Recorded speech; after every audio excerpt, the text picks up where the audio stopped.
Busquemos primero a los Tesalonicenses capítulo 4. Primero a los Tesalonicenses capítulo 4. Vamos a orar. Padre, gracias, oh Señor, por esta verdad que vamos a seguir meditando en esta mañana sobre tu venida. Sabemos, oh Dios del cielo, que tu palabra es verdad y que esta promesa es maravillosa y trae una maravillosa esperanza a nuestra alma. Pedimos, oh Señor Dios del cielo, que te muevas con misericordia, con compasión en esta mañana para con nosotros y que nos ayudes a entender tu mensaje y a actuar, a reaccionar, a responder a ese mensaje de acuerdo a lo que nos hables esta mañana. Pedimos que Cristo sea honrado y glorificado en todo esto. Amén. Dice así la palabra de Dios, primero a los Tesalonicenses, capítulo 4. Primero a los Tesalonicenses, capítulo 4, versículo 13. Tampoco queremos, hermanos, que ignoréis acerca de los que duermen, para que no os entristezcáis como los otros que no tienen esperanza. Pablo está hablando de aquellos creyentes que ya habían partido con el Señor, los creyentes que ya habían muerto. Porque si creemos que Jesús murió y resucitó, así también traerá Dios con Jesús a los que durmieron en él. Por lo cual os decimos esto en la palabra del Señor, que nosotros que vivimos, que habremos quedado hasta la venida del Señor, no precederemos a los que durmieron. Porque el Señor mismo, con voz de mando, con voz de arcángel, con trompeta de Dios, descenderá del cielo, y los muertos en Cristo resucitarán primero. Luego nosotros los que vivimos, los que hayamos quedado, seremos arrebatados juntamente con ellos en las nubes para recibir al Señor en el aire. Y así estaremos siempre con el Señor. Por tanto, alentaos los unos a los otros con estas palabras. Alentaos los unos a los otros con estas palabras. A través de la historia del universo, Dios ha estado haciendo milagros. Comenzando con la misma creación, con la creación misma. Dios lo hizo todo por la palabra de su poder. Decidió hacerlo en 6 días, pero ¿cuántos de ustedes dudan que Él pudo haberlo hecho en un segundo?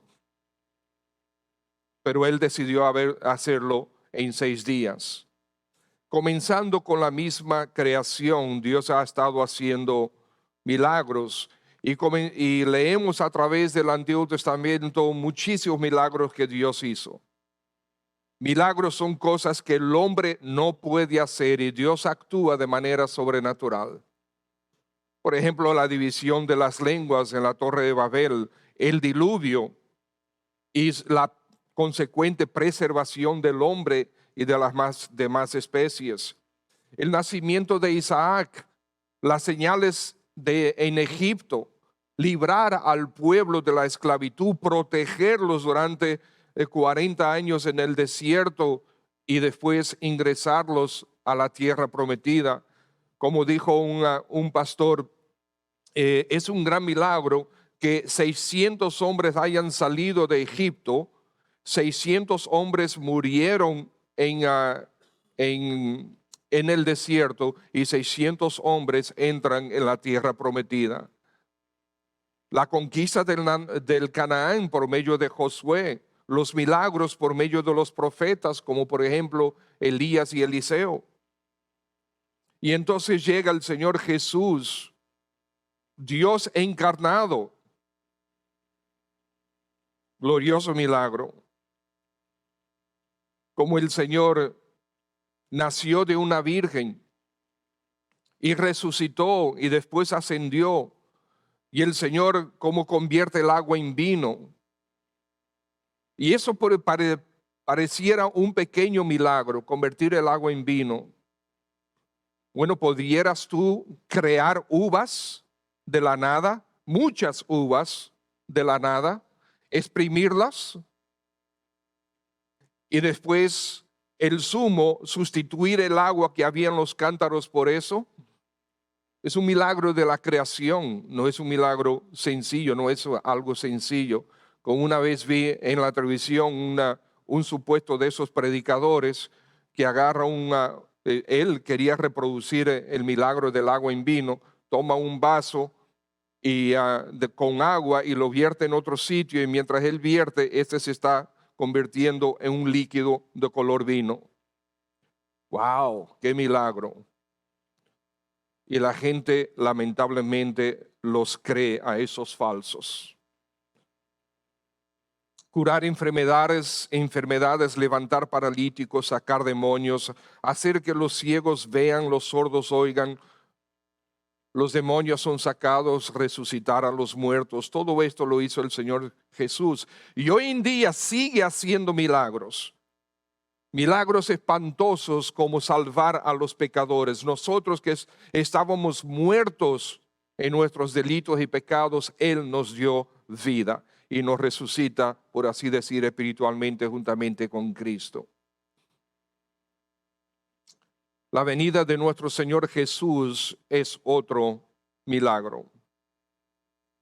No sé por qué hay tantos que lo dudan, pero la venida del Señor Jesús por aquellos que Él perdonó y salvó será otro milagro más que Él va a ejecutar en la historia del universo. Y este anuncio de que Él va a venir por los suyos está detallado aquí en este pasaje para llenarnos de consolación y de esperanza. Primero a los tesalonicenses, el último versículo que leímos dice, por tanto, alentaos los unos a los otros con estas palabras.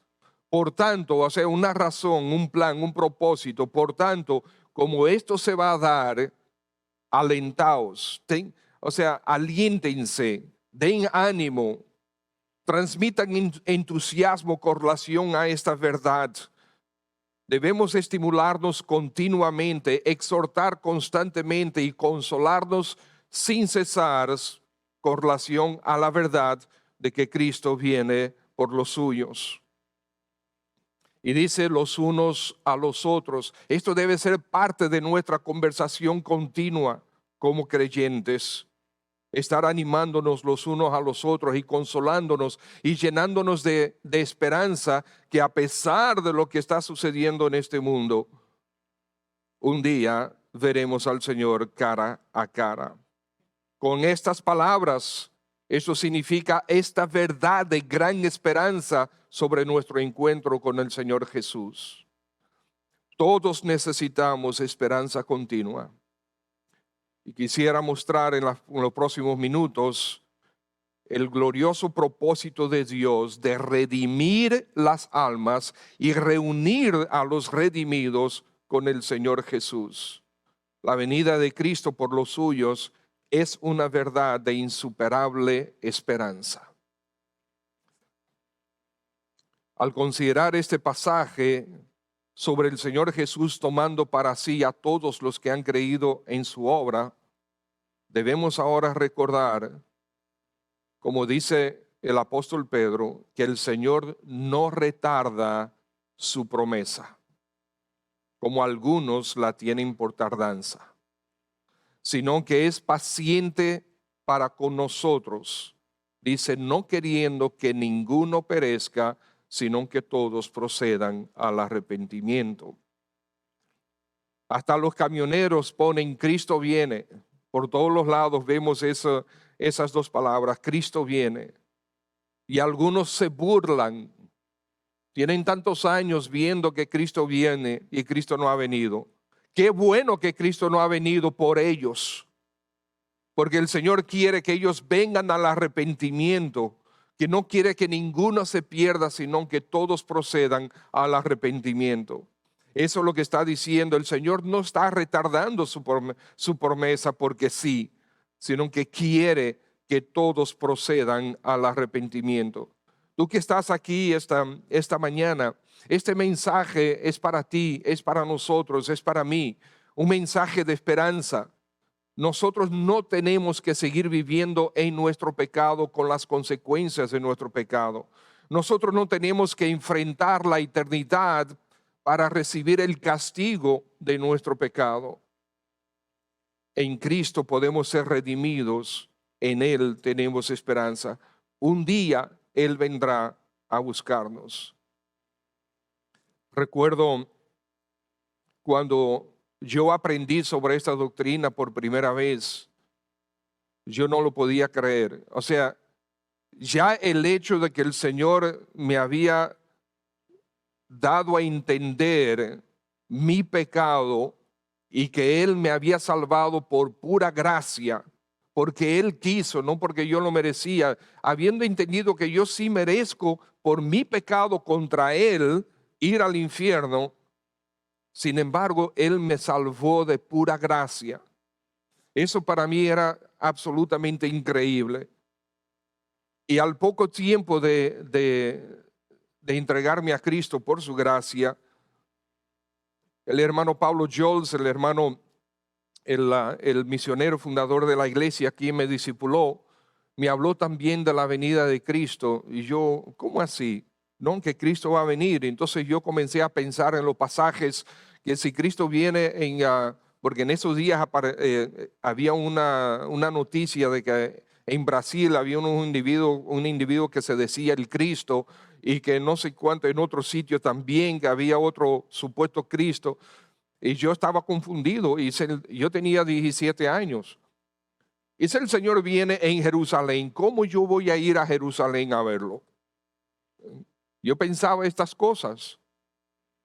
Hablé con el hermano Pablo y el hermano Pablo, no, mira, y me trajo a este pasaje, mira lo que va a suceder. Y yo digo, wow, el Señor viene por mí.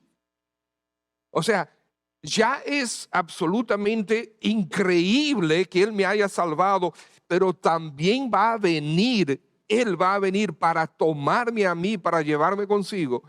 Wow, eso realmente me espantó todavía más en el sentido, en el buen sentido. Entonces vemos aquí que estas verdades, hermanos, esta verdad de que Cristo viene por los suyos, debe eliminar nuestro desaliento, nuestro desánimo. Bueno, dice, alentaos los unos a los otros con estas palabras. El hecho de que el Señor Jesús en su plan eterno va a venir un día, no para ser crucificado otra vez. En ese momento, ese evento es que Él va a venir a las nubes y desde las nubes va a llamar a los suyos, los va a arrebatar para que se reúnan con Él en las nubes. A los que han muerto, el Señor los va a resucitar. Como dice el pasaje, si ustedes ven el pasaje, dice versículo 14, porque si creemos que Jesús murió y resucitó, dice, así también traerá Dios con Jesús a los que durmieron en Él. Y después habla, el versículo 16, que descenderá del cielo y los muertos en Cristo resucitarán primero. O sea que en su venida en las nubes el Señor traerá a todos los creyentes que han muerto en Él, sus almas, y las reunirá con los cuerpos resucitados. Los que estaremos vivos en ese momento, es nuestra esperanza que el Señor venga en cualquier momento. Y si el Señor no viene mientras nosotros estamos vivos, seremos como aquellos que ya murieron y sus cuerpos serán resucitados, serán unidos a sus almas y el Señor los llevará al cielo, como dice el versículo 17. Seremos arrebatados juntamente con ellos en las nubes para recibir al Señor en el aire y así estaremos siempre con el Señor. Amados, esto tiene que eliminar el desaliento de cualquiera. Tiene que eliminarlo. Qué gran bendición saber que el Señor tiene estos planes. El apóstol Pablo en Tito capítulo 2, versículo 13, habla de la esperanza bienaventurada, que nosotros deberíamos estar aguardando la esperanza bienaventurada y la manifestación gloriosa de nuestro gran Dios y Salvador Jesucristo. Ver al glorioso Señor, qué esperanza nos da. También Pablo en Romanos 12 habla de que nosotros debemos estar gozosos en la esperanza. El himno 556 en la primera estrofa dice: en presencia estar de Cristo. Ver su rostro, ¿qué será? Cuando al fin en pleno gozo mi alma le contemplará. Wow. Ok. En presencia estar de Cristo. ¿Usted se ha puesto a pensar qué será estar presente ante nuestro Señor glorioso? Yo continuamente, yo a cada rato lo pienso, para decirle sincero, hermano, y esto es un estímulo. Elimina el desaliento por completo. Ver su rostro. No, en las Biblias de los muchachitos siempre aparece un dibujito, ¿verdad? De un hombre con una melena y con mucha barba. Bueno, de alguna forma tienen que representar a Jesús como hombre, pero eso no es lo que vamos a ver. Vamos a ver el rostro del Señor en gloria. ¿Cómo es exactamente? No tengo idea, nunca he muerto y he regresado. Pero yo sí sé que me anima el hecho de que un día lo veremos cara a cara. Esto debe eliminar nuestro desaliento, pero al mismo tiempo debe estimular nuestra diligencia, nuestra dedicación a Él. El Señor está claro. ¿Por qué el Señor anuncia que Él vendrá? Para darnos esperanza, pero también para motivarnos. En 1 Juan capítulo 2, el versículo 18, el apóstol Juan dice: y ahora, hijitos, permaneced en Él. Mientras estamos aquí, permanezcamos en Él. ¿Para qué? Para que cuando se manifieste tengamos confianza, para que en su venida no nos alejemos de Él avergonzados. Por lo tanto, la expectativa de que Él viene debe realmente estimular nuestra diligencia. Yo no quiero, por causa de mi negligencia al servirle a Él, por causa de mi negligencia al serle fiel, por causa de mi constante entrega al pecado, a esos pecados que yo no quiero abandonar, cuando Él venga, yo voy a, en vez de lanzarme hacia mi Señor Jesús, le voy a voltear la cara porque voy a estar avergonzado de verlo. El Señor dice: no, pensar en la venida de Cristo debe estimular nuestra diligencia, nuestra dedicación a Él. Segunda de Pedro 3:14 dice: por lo cual, oh amados, estando en espera de estas cosas, procurad con diligencia ser hallados por Él sin mancha e irreprensibles en paz. Romanos 12, de nuevo el apóstol habla de fervientes en espíritu, sirviendo al Señor. Así debemos estar. El Señor quiere que nosotros tengamos esta esperanza y que amemos ver al Señor Jesús cara a cara. Amemos la expectativa de que algún día le veremos cara a cara. Segunda Timoteo capítulo 4, el versículo 8 dice: por lo demás, me está guardada la corona de justicia, la cual me dará el Señor, juez justo, en aquel día, y no solo a mí, sino también a todos los que aman su venida. A todos los que aman su venida. El Señor tiene una corona para aquellos que anhelan verlo a Él cara a cara en su venida.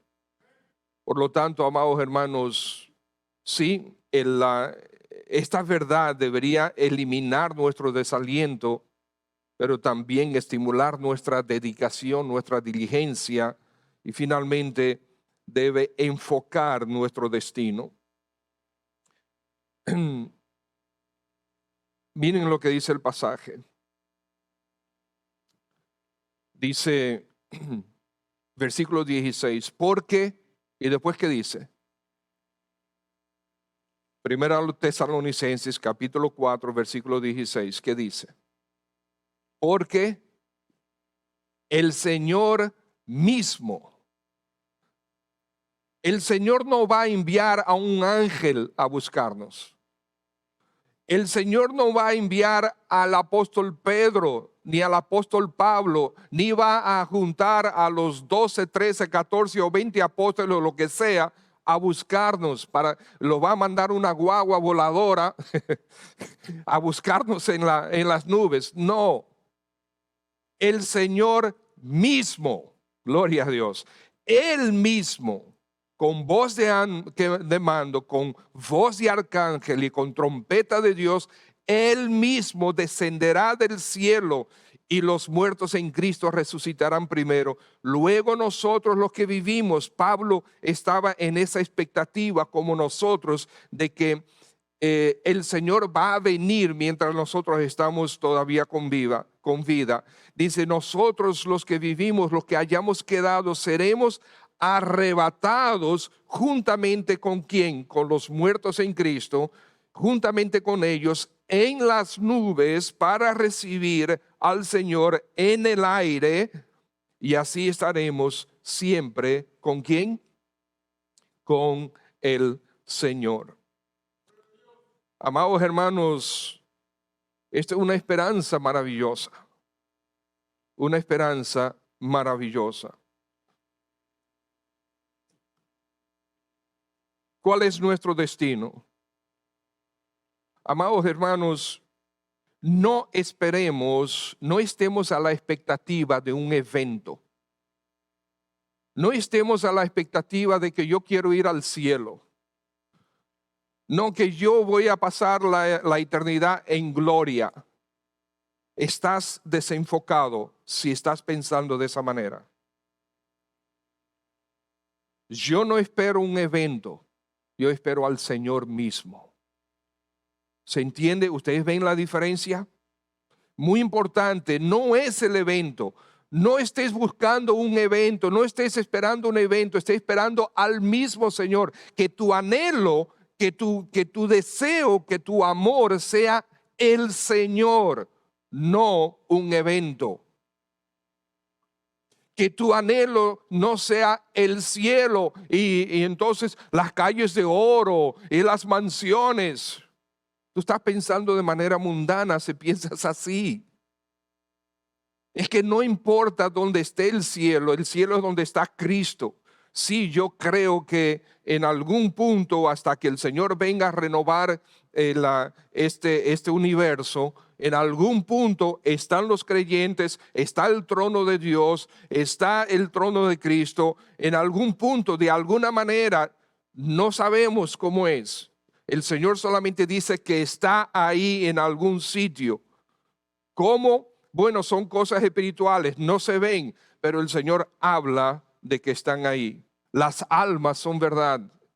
Están ahí miles de millones que se han convertido a Cristo a través de los años. Y el trono de Dios, y el Señor dice que el Señor Jesús se sentó a la diestra del Padre y está intercediendo por ti y por mí. Todo eso es verdad. Ahora no es eso lo que buscamos, no es ese sitio, es el Señor. Donde quiera que Él esté, a Él es que anhelamos, a Él debemos anhelar. Él es nuestro destino. Es más, hermanos, perdonen que lo diga de esta manera.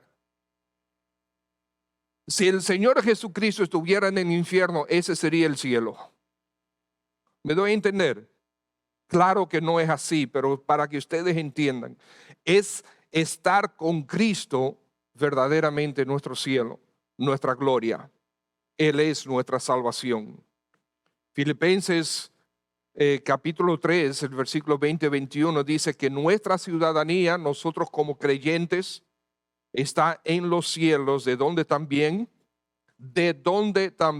esperamos al Salvador, al Señor Jesucristo, el cual transformará el cuerpo de la humillación nuestra, este cuerpo, para que sea semejante al cuerpo de la gloria suya, por el poder con el cual puede también sujetar así todas las cosas.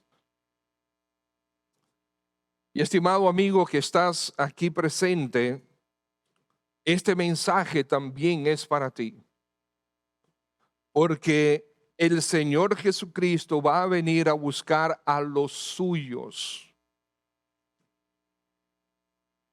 a aquellos que ya creyeron en Él y se entregaron a Él. Es muy importante que entiendas eso. No es todo el mundo. Por eso la obra fue bien lo ilustró. Todas estas personas aquí estaban buscando familiares creyentes, que cuando el Señor vino, este arrebatamiento de que nosotros hemos leído aquí en Primera a los Tesalonicenses, el Señor se los llevó.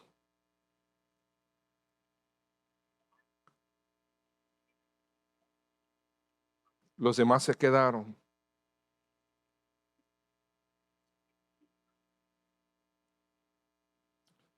Hebreos capítulo 9, versículo 27-28 dice: de la manera que está establecido,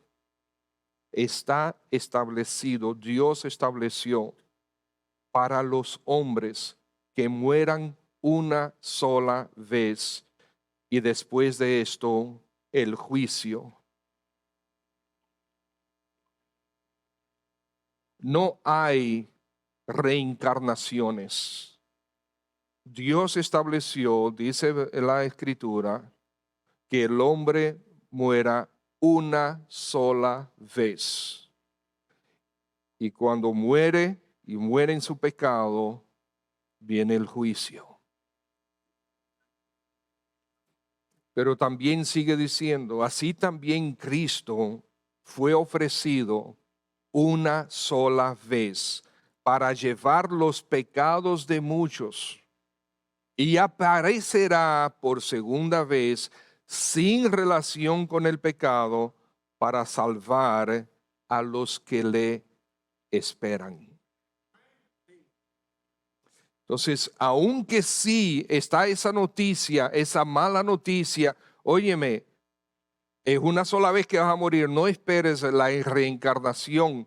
Eso es una filosofía, una enseñanza del diablo. Dios, la Escritura, su palabra nos enseña, está establecido por Dios que se muera una sola vez y después de eso viene el juicio. Sin embargo, también Cristo murió una sola vez, pero por el pecado de muchos. ¿Para qué? ¿Por qué murió por el pecado de muchos? Para llevar sobre él esos pecados. Para que la culpa, el castigo de mi pecado, de tu pecado, fuera sobre él.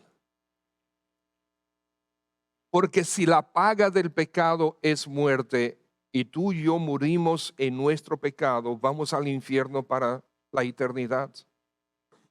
Pero el Señor Jesús llevó sobre él tu pecado, mi pecado, para que no tengamos que pasar la eternidad en el infierno, sino con él, en su presencia. Estimados, el Señor no juega con el pecado. El pecado es absolutamente, infinitamente serio para nuestro Dios Santo. Si no fuera así, Cristo no hubiese muerto en la cruz. El hecho de que nuestro Señor Jesucristo fue clavado en la cruz, y dice la Escritura, llevando sobre él nuestros pecados, es porque para Dios el pecado es demasiado serio. Y lo que el Señor quiere es que nosotros vengamos a Él en arrepentimiento. Reconozcamos a Cristo como el único y el suficiente Salvador de nuestra alma.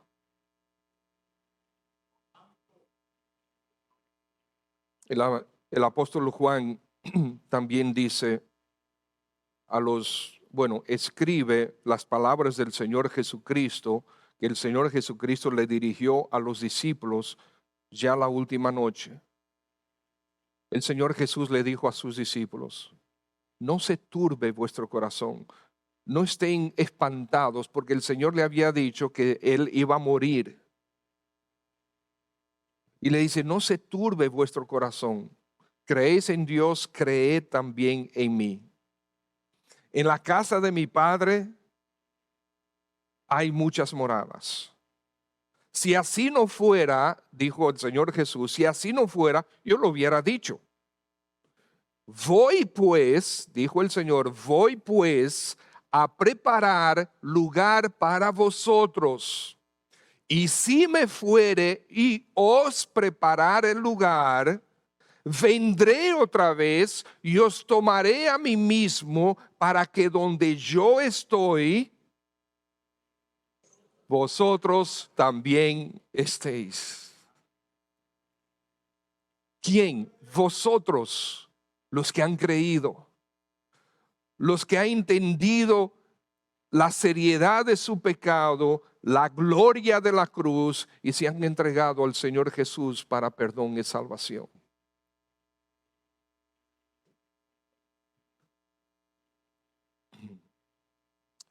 Por eso el Señor Jesús, cuando habla con Nicodemo, le dice: de cierto te digo, el que no naciere de nuevo no puede ver el reino de Dios. Y en el versículo 16, en ese mismo capítulo 3 de Juan, el versículo famoso, que de tal manera Dios amó al mundo. ¿Qué hizo? Su amor fue tan grande por el mundo, un mundo de pecadores, un mundo de pecado. De tal manera Dios amó. No está hablando de este mundo, de los árboles, de la tierra, no está hablando de este mundo así, está hablando de la gente, de las almas. Que de tal manera Dios amó a las almas, amó al mundo. Dice que ha dado a su Hijo unigénito. ¿Pero para qué? Dice: para que todo aquel que en Él cree, después dice, no se pierda. O sea, existe el peligro de perdición eterna. No se pierda, para que todo aquel que en Él cree no se pierda. El Señor no quiere que te pierdas, mas tengas vida eterna. Pero la vida eterna es solamente en nuestro Señor Jesús. No hay otro. Yo soy el camino y la verdad y la vida. Nadie viene al Padre sino por mí. Él es único. En ese mismo capítulo 3 de Juan, el versículo 18, el Señor sigue diciendo, o mejor dicho, Juan dice: el que en Él cree, el que cree en Él, en Cristo, no es condenado. Aleluya. Pero sigue diciendo: pero el que no cree ya ha sido condenado. ¿Por qué? Porque no ha creído en el nombre del unigénito Hijo de Dios. Lo que hace la diferencia entre el pecador que va al cielo y el pecador que va al infierno es haber creído en Cristo. El Señor Jesucristo lo ilustró hasta con su propia muerte. Él murió y a su lado había un criminal y del otro lado había un criminal. Los dos, pecador y pecador. Uno creyó y el Señor le dijo, hoy estarás conmigo en el paraíso. El otro no creyó, terminó en el infierno. Los dos pecadores, necesitados del perdón de Cristo. ¿Qué hizo la diferencia? El que se arrepintió y miró a Cristo para salvación. Y Juan el Bautista, en el mismo capítulo 3 de Juan, dice al final, el que cree en el Hijo tiene vida eterna. Fíjense el tiempo presente del verbo tener. El que cree en el Hijo tiene vida eterna. Pero el que rehúsa creer en el Hijo no verá la vida, sino que la ira de Dios está sobre él. Entonces, estimados, si estás aquí todavía sin Cristo, el Señor lo que quiere es que creas en Él y te entregues a Él de manera definitiva. Un día Él vendrá a buscar a aquellos que son suyos. Este pasaje dice, Él vendrá en las nubes, levantará a los muertos en Cristo, los que estarán vivos los arrebatará a las nubes para que para siempre estemos con Él. Por eso, de nuevo, el himno, en presencia estar de Cristo, como dice, en presencia estar de Cristo. Ver su rostro, wow, ¿qué será? ¿Qué será? Cuando al fin en pleno gozo mi alma le contemplará. Cara a cara espero verle. Más allá del cielo azul, cara a cara, en plena gloria, he de ver a mi Jesús. Solo tras oscuro velo en este momento, hoy lo puedo aquí mirar. Mas ya pronto viene el día que su gloria ha de mostrar. Cuánto gozo habrá con Cristo. Cuando no haya más dolor, cuando cesen los peligros y ya estemos en su amor. Cara a cara, cuán glorioso ha de ser así vivir. Ver el rostro de quien quiso nuestras almas redimir. De nuevo el coro, cara a cara, espero verle. ¿Esperas ver a tu Señor? Espero verle más allá del cielo azul. Cara a cara, en plena gloria, he de ver a mi Jesús. Padre, gracias por este momento donde nosotros hemos contemplado tu palabra, tu promesa de tu venida, de arrebatar a aquellos que han creído en ti, para que estén contigo para siempre. Señor, esta verdad ciertamente debe eliminar todo tipo de desaliento. Oh, qué gloriosa esperanza tú nos has dado, Señor. Gracias por esta maravillosa promesa. Como esto debe también estimular nuestra fidelidad a ti. Y cómo debe enfocarnos en nuestra vida mientras te esperamos. Señor, enfocarnos en que eres tú. Como bien decía nuestro invitado, el pastor Pérez Millos, vivir a Cristo mientras esperamos por Él. Señor, los que están aquí esta mañana, no estamos aquí por casualidad. No estamos aquí porque decidimos venir. Estamos aquí porque tú así lo decidiste. y tú organizaste y orquestaste todo para que estuviéramos aquí esta mañana. Hay personas aquí presentes que todavía realmente, definitivamente no se han convertido al Señor Jesús, tu Hijo amado. Te pido, Padre, que puedan ellos hoy creer, entregarse a Cristo,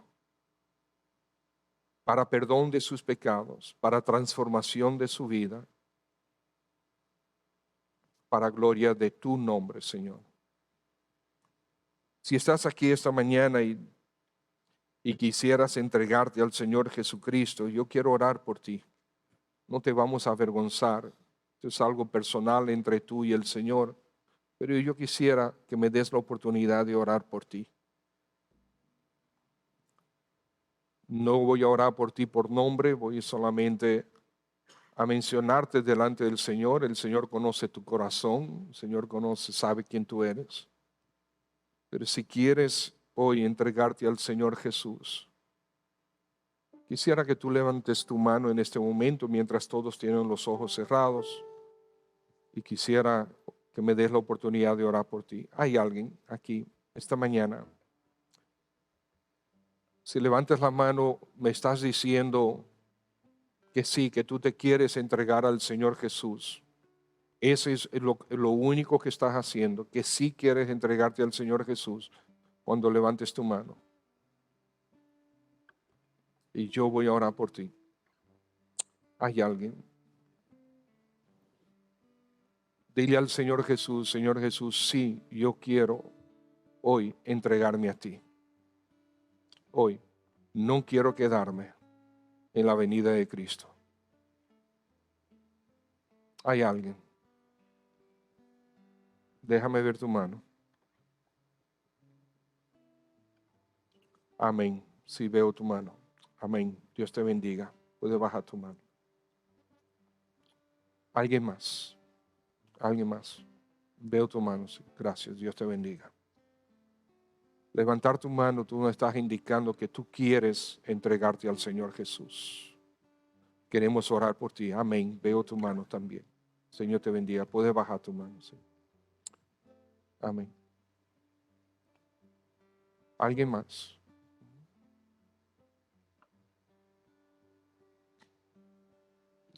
Bien. Padre, tú ves, nosotros vemos manos, pero tú ves almas, tú ves corazones. Y estas personas que levantaron la mano esta mañana como respuesta a, a la exhortación que le hicimos de que si quieren entregarse a ti, que levanten su mano. Lo hicieron, Señor.